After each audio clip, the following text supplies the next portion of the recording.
Hey, it's Dr. Cherokee, and in this video, I'm going to be talking to you about how to get into managed care pharmacy. So, I've actually had a few of y'all reach out to me about, how to get into managed care after I've talked it up so much. That would explain that. So, I figured I might as well make a video about it. Y'all are asking for it, so I'll let you know. So let me start with this. It's important, even if you're just a pharmacy student, to really start thinking about this because let me give you some context. My job had an opening for about 2 or 3 pharmacists, and they said that they easily got over 100 applicants.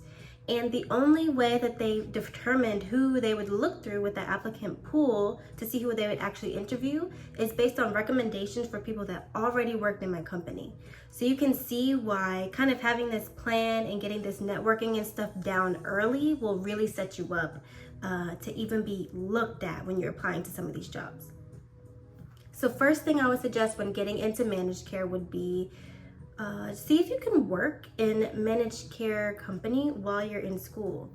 And the most easiest way for this to happen while you're still a pharmacy intern in school is through medication therapy management companies. Now that's a type of managed care where you're actually calling and talking to members from the health plan and doing medication reviews with them. So that's one way, and that's the way that I kind of got introduced into managed care. The second thing I would say to do would be to join AMCP, Association of Managed Care Pharmacists. Now, not all pharmacy schools are going to have this organization, but most of them should. And I would join that because that is the basis for learning about the different types of managed care pharmacy roles, and also kind of getting your foot in the door with getting some networking in. Hey! This is your reminder to like this video and subscribe to my channel if you're liking this content so far. Okay, let's get back into it. Another thing you can do to get into managed care while you're still a pharmacy student is to see if your School of Pharmacy offers a rotation in managed care. So one of the rotations that you'd be doing in your 4th year, see if they have it in managed care. I did mine and it was kind of classified as an administration rotation, but I did it at a managed care company that did MTM, so I learned a lot of the different facets within that company.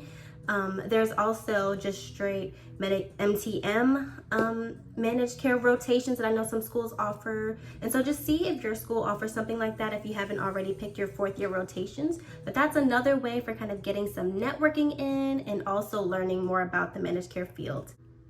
The other thing I would say, of course, would be to actually network within these orgs. So don't just join, go to the meetings and go home. Try to get on positions, go to the conferences.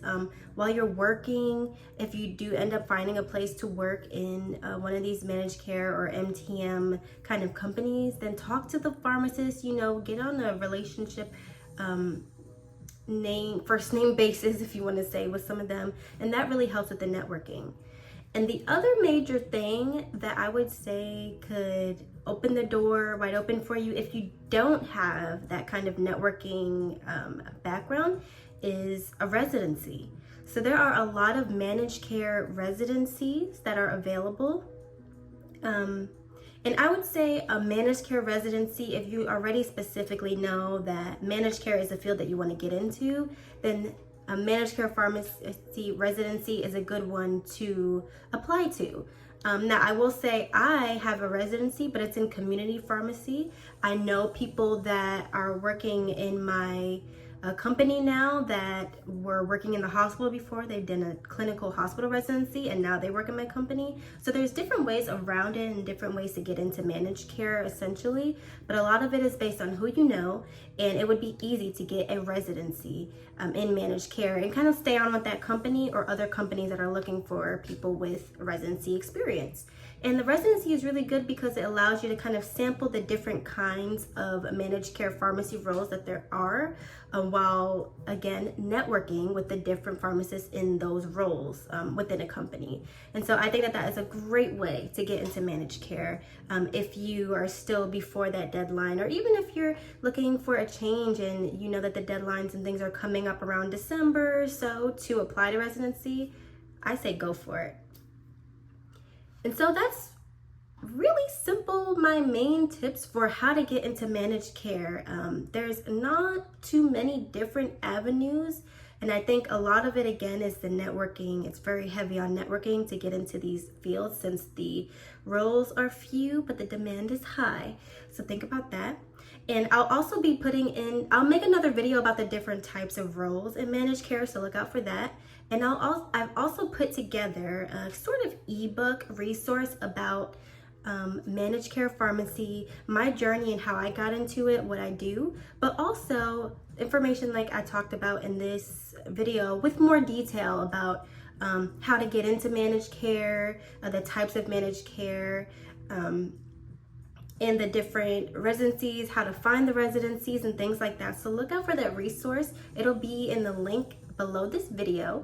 So I really encourage you to get that. And it would be helpful for supporting me.